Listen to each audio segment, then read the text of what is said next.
आदरणीय बंधुओं, माताओं व मेरी प्यारी बहनों, राधे राधे।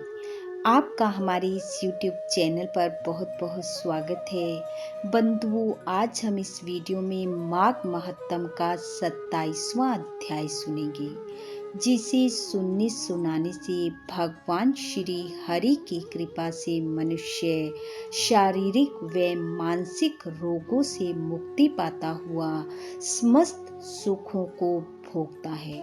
महात्म सुनने के बाद यदि आप हमारे चैनल पर नए हैं तो कृपया हमारे चैनल को सब्सक्राइब करें, बेल आइकन को प्रेस करें ताकि हमारी वीडियो की नोटिफिकेशन सबसे पहले आप तक पहुंचे।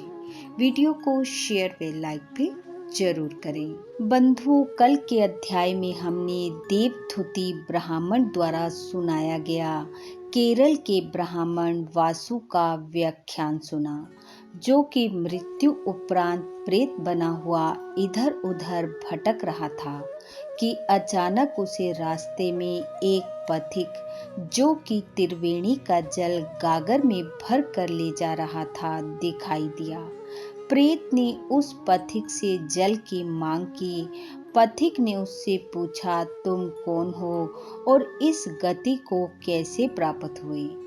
तब उस प्रेत ने पथिक को अपने प्रेत योनि में आने की सारी बात बताई और कहा कि तब से मैं अपने कर्मों का फल भोगता हुआ यहाँ पर्वत पर रहता हूँ।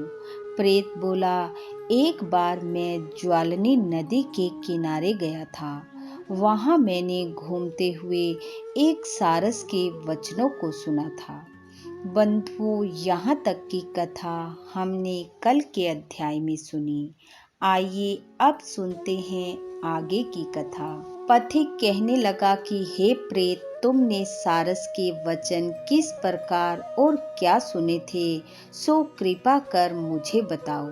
प्रेत कहने लगा कि उस वन में कोहरा नाम की नदी पर्वत से निकलती थी।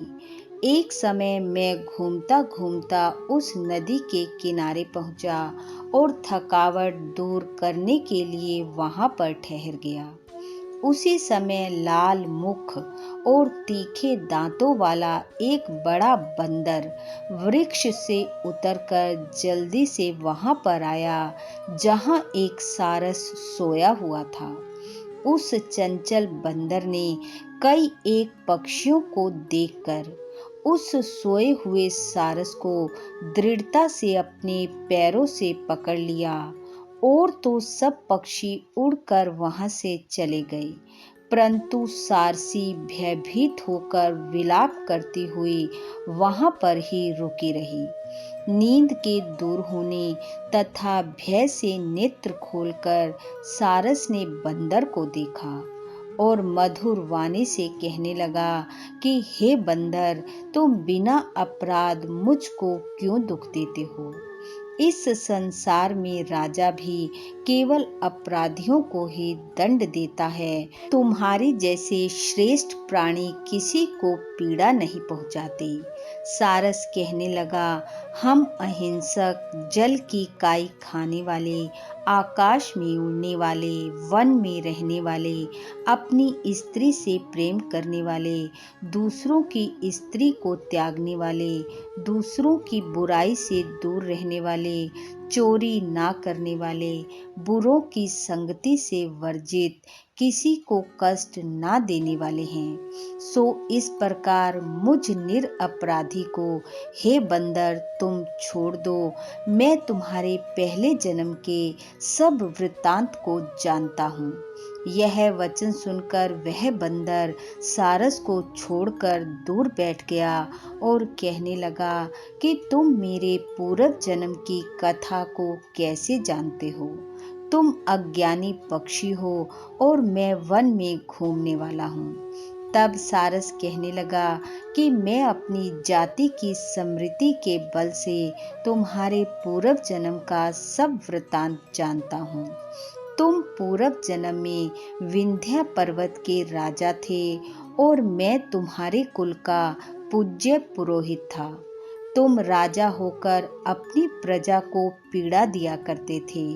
विवेकहीन होकर तुमने बहुत सा धन इकट्ठा किया था। सो वानर, प्रजा की पीड़न रूपी अग्नि की ज्वाला से तुम पहले ही तप चुके हो। पहले तुम कुंभीपाक नरक में गिराए गए। तुम्हारे शरीर को नरक में 3000 वर्ष रखा गया।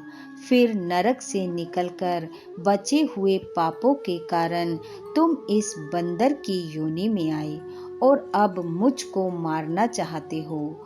पूर्व जन्म में तुमने ब्राह्मण के बाग से लूटकर बलपूर्वक फल खाए थे।